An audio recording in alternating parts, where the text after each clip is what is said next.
इसका क्या करें? आप में से कई लोगों के एकदम कान खड़े हो गए होंगे कि अब आया है सबसे मुश्किल वाला। देखिए, मैथ्स को लेकर 3 अप्रोचेज हैं। एक है जिनको कुछ नहीं आता,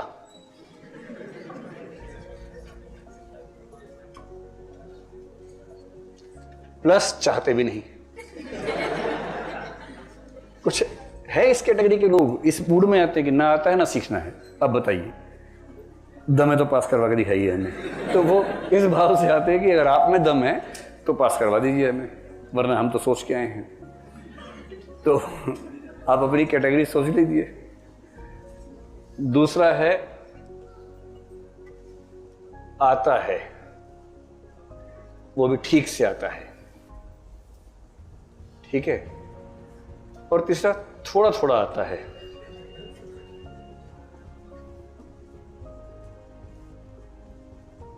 प्लस सीखना चाहते हैं।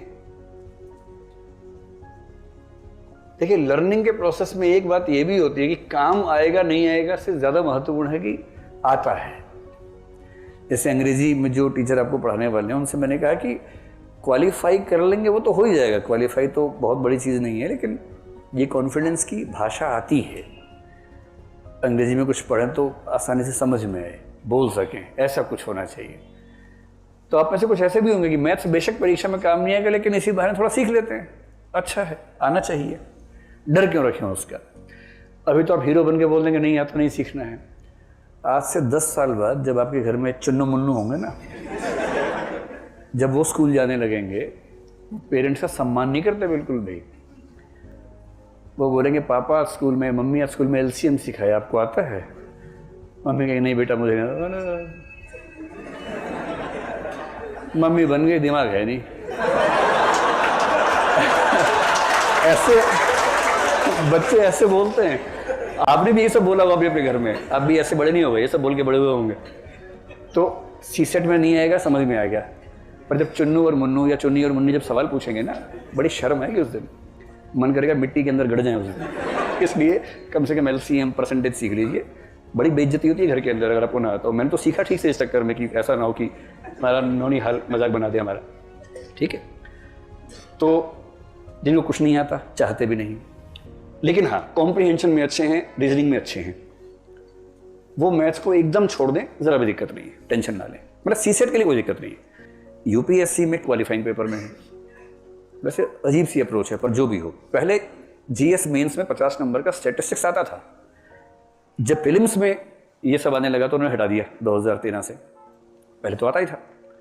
और स्टैटिस्टिक्स किसी को ना आता हो और वो आईएएस बन जाए तो ये देश के लिए एक बहुत घातक स्थिति है, जिसको सांख्यिकी तक समझ में नहीं आती। एक बेसिक मैथमेटिक्स जितना कोई योजना बनाने के लिए ज़रूरी है, जितना किसी बजट को समझने के लिए, अपने ज़िले के लिए बजट मांगने के लिए ज़रूरी है, उतना ही मैथ्स अगर ना आता हो तो देश के साथ धोखा है दरअसल। पर ठीक है, अब है तो है, लेकिन अभी तो ये समझे कि रास्ता क्या है। तो मैं ऐसे लोगों को सम्मान के भाव से नहीं कह रहा हूँ, सिर्फ ये कह रहा हूँ कि चलिए रास्ता ढूंढना है तो ढूंढ लीजिए, मैनेज हो जाएगा, बशर्ते आप इन 2 चीज़ों में ठीक हो। अगर इनमें भी ठीक नहीं है और तब भी आपने ठान लिया कि मैथ्स नहीं पढ़ेंगे, तो फिर आईएएस ही क्यों, पीसीएस भी अच्छा एग्जाम होता है और स्कूल टीचर भी अच्छा एग्जाम है, वो सब भी ट्राई कर सकते हैं। फिर आईएएस थोड़ा मुश्किल होगा। तो जिनके पास ये दोनों क्षमताएं ठीक हैं, वो ऐसी कल्पना कर सकते हैं। जिनको ठीक से नहीं आता ये सब, उनको मैथ्स सीखना ही होगा, कोई चारा नहीं। मैथ्स में इस बार जो टीचर पढ़ाने वाले हैं आपको बहुत अनुभवी आदमी हैं।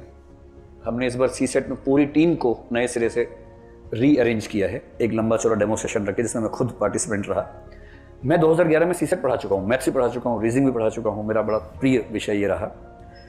तो जब 2011 में पहले साल मैथ्स, मतलब दूसरे टीचर पढ़ाते थे, अंत में ये हुआ कि 100-150 बच्चे थे जिनको मैथ्स का एम भी नहीं आता था। उनको वहाँ से शुरू करना था कि प्लस क्या होता है, माइनस क्या होता है, माइनस में खाली डंडा क्यों बनाते हैं, उनको उस लेवल से सीखना था। तो फिर मैंने 20-25 क्लासेस ली उनके लिए, उनको परसेंटेज, एवरेज, वो सब समझाया कि कंसेप्ट समझो, थोड़ी प्रैक्टिस करो, बहुत आसान है। मैथ्स तो बहुत आसान चीज़ है, अगर आपकी रुचि उसमें बन जाए तो उसमें ऐसा क्या है। तो इस बार हमने कोशिश की है कि कुछ ऐसे टीचर्स आपको मिले जो आपको उस लेवल पर ले जाके समझाएं, और मुझे उम्मीद है कि समझा भी देंगे। जिनको ठीक से आता है, केवल थोड़ी सी प्रैक्टिस करते रहे। उनका टारगेट ये होना चाहिए कि जो 20 या 12 अगर डीआई के सवाल हैं, ये सारे के सारे सवाल एकदम ठीक हों, और अगर आपने मैथ्स ठीक कर दिया तो काम खत्म हो गया। 27 से तो करना था, 20 मैथ से ही कर दिया। और यदि मैथ्स में 20 से कम है 17 है, तो इसका मतलब है कि 10-12 DI से सवाल आए हैं, 25-30 हो ही गए। So simple. हाँ, जो तीसरी कैटेगरी है कि थोड़ा थोड़ा आता है, सीखने की इच्छा भी है, अब तक डर है क्योंकि किसी ने ठीक से सिखाया नहीं, लेकिन मौका मिलेगा तो सीखना चाहेंगे। उनसे मैं कह रहा हूं कि कुछ टॉपिक्स को विशेष रूप से ध्यान देकर सीख लीजिए, बाकी छोड़ दीजिए। क्योंकि सीसेट में जो मैथ्स आता है ना, अगर पहले हम देखें सीसेट में मैथ्स क्या क्या आता है, अरिथमेटिक ज्यादा है, थोड़ी ज्योमेट्री है, थोड़ी सी अलजेब्रा का हिस्सा है। और बच्चे आमतौर पर डरना शुरू करते हैं अलजेब्रा आते ही। जैसे एक्स आ जाता है ना, ये एक्स फैक्टर जो है ये बड़ा खतरनाक फैक्टर है मैथ्स में। अच्छा, मजे की बात है कि एक्स जरूरी नहीं है, आप उसको ए भी कर सकते हैं, टी भी कर सकते हैं, एल भी कर, पर वो एक्स का नियम परंपरा चल पड़ी है।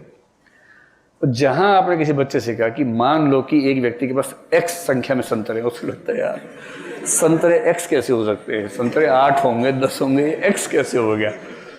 और फिर आपका वो संघर्ष शुरू, उसको समझाने कि एक्स केवल एक वेरिएबल वैल्यू है जो कुछ भी हो सकती है, इतने तो समझना है। लेकिन जिसके मन में वो खौफ बैठ गया है एक्स का, उसे कैसे मैनेज करें। तो कोई बात नहीं, जिनको जरा भी दिक्कत है अलजेब्रा छोड़ दें, ज्योमेट्री छोड़ दें, कोई दिक्कत नहीं है। ज्योमेट्री में क्या है कि आप सीखने में जितना समय लगाएंगे उतना बेनिफिट इस पेपर में होगा नहीं आपको। कोई और पेपर देना वहां हो जाएगा, लेकिन इस पेपर में उतना बेनिफिट नहीं है। मुश्किल से 1 या 2 सवाल आएंगे जो ट्राइंगल्स के बेस पे, वृत्त के आधार पे आते हैं, बाकी सवाल नहीं के बराबर आते हैं। यहां तो आपको अरिथमेटिक के कुछ टॉपिक्स पे फोकस ठीक से कर लेना चाहिए। और ये मैं इसलिए कह रहा हूं कि अगर आपने ये टॉपिक्स पढ़ लिए तो आप डेटा इंटरप्रिटेशन अपने आप ठीक कर देंगे। और यदि पिछले साल की तरह उससे 10-12 सवाल आ रहे फिर से, वो बड़ी मजेदार चीज है, आसान भी है। अरिथमेटिक का सबसे पहला टॉपिक है नंबर सिस्टम। अरे नंबर्स के प्रकार कौन कौन से हैं, नंबर्स की रेंजेस क्या क्या हैं, माइनस को माइनस से गुणा करेंगे तो क्या होगा, माइनस को प्लस से गुणा करेंगे तो क्या होगा, ऐसे कुछ बेसिक रूल्स जिन पर बेस 1-2 प्रश्न आ ही जाते हैं।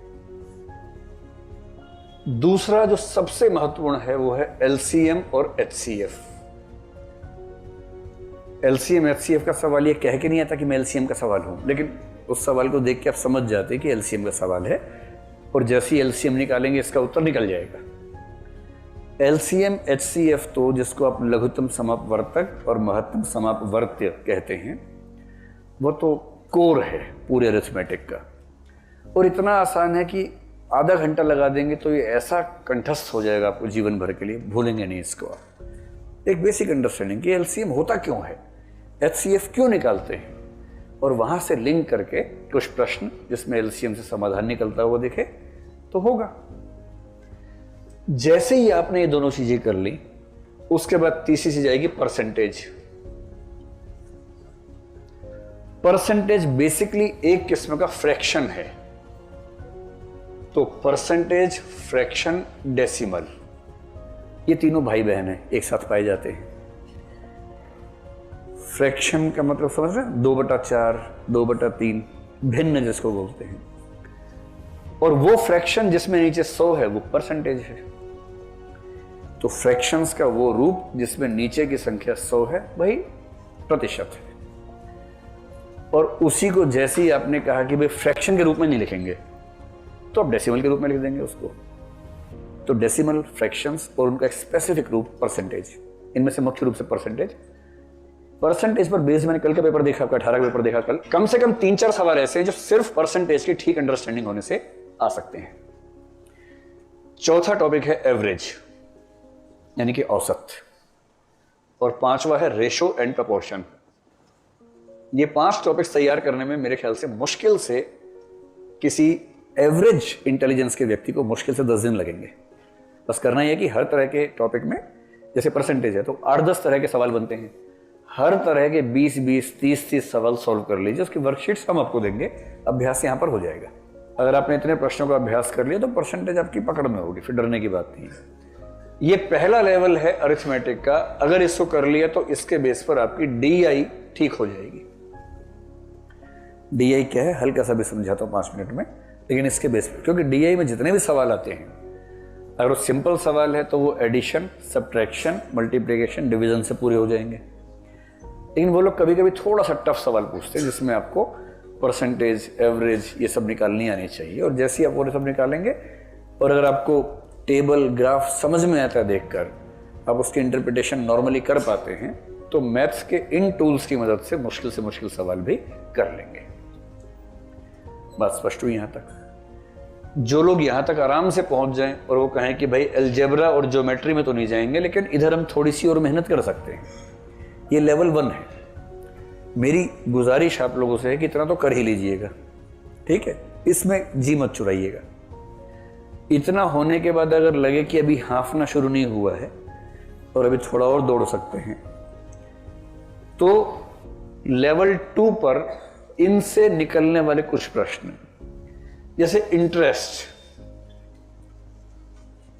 दोनों तरह का इंटरेस्ट, सिंपल इंटरेस्ट और कंपाउंड इंटरेस्ट, सरल ब्याज और चक्रवृद्धि ब्याज, ये दोनों आपको आ जाए। इसी के साथ एक टॉपिक खूब पूछते हैं, profit and loss.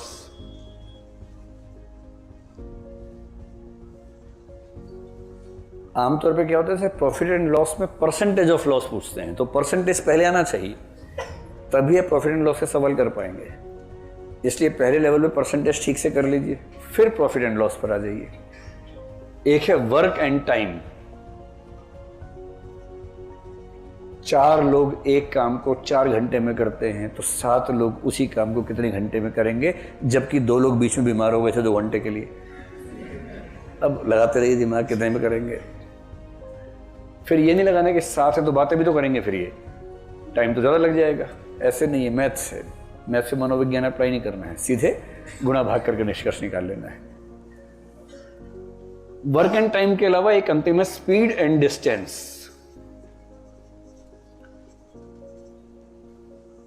Speed and distance में आमतौर पर रेलगाड़ी के सवाल आते हैं, पर बस के हैं तो भी क्या दिक्कत है।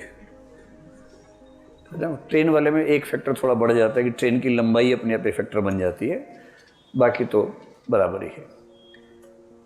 कि एक नाव 40 किलोमीटर प्रति घंटा की दर से चल रही है, उसके नीचे जो पानी है, पानी रिवर्स साइड में 20 किलोमीटर प्रति घंटा की दर से दौड़ रहा है।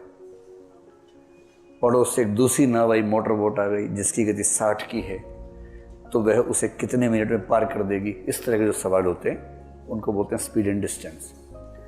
अगर आपने ये दोनों लेवल्स कर ली, जो कि आसान लेवल्स हैं, तो मेरा ख्याल है कि 20 में से लगभग आप 13-14 सवाल सॉल्व कर लेंगे इतना मैथ्स पढ़ने के बाद।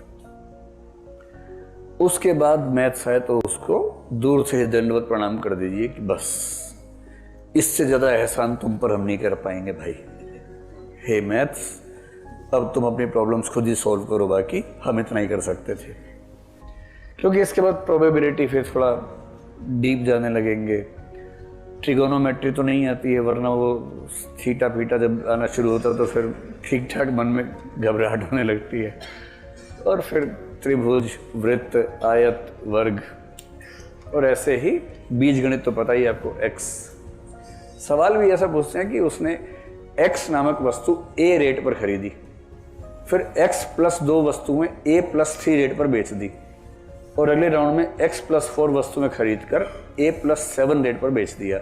उसका कुल परसेंटेज प्रॉफिट क्या है? तो बच्चा सोच रहा है कि x है कौन, पहले ये तो बताओ यार, उसके बाद तो सब बताना शुरू करें। लेकिन अलजेब्रा जिनको आता है उनके लिए इतनी सूचनाएं पर्याप्त हैं, वो इसी सूचना के आधार पर मतलब उत्तर भी वो x और a की टर्म्स में देंगे, लेकिन उसका उत्तर देने के लिए इतनी जानकारी उनके लिए काफ़ी होती है।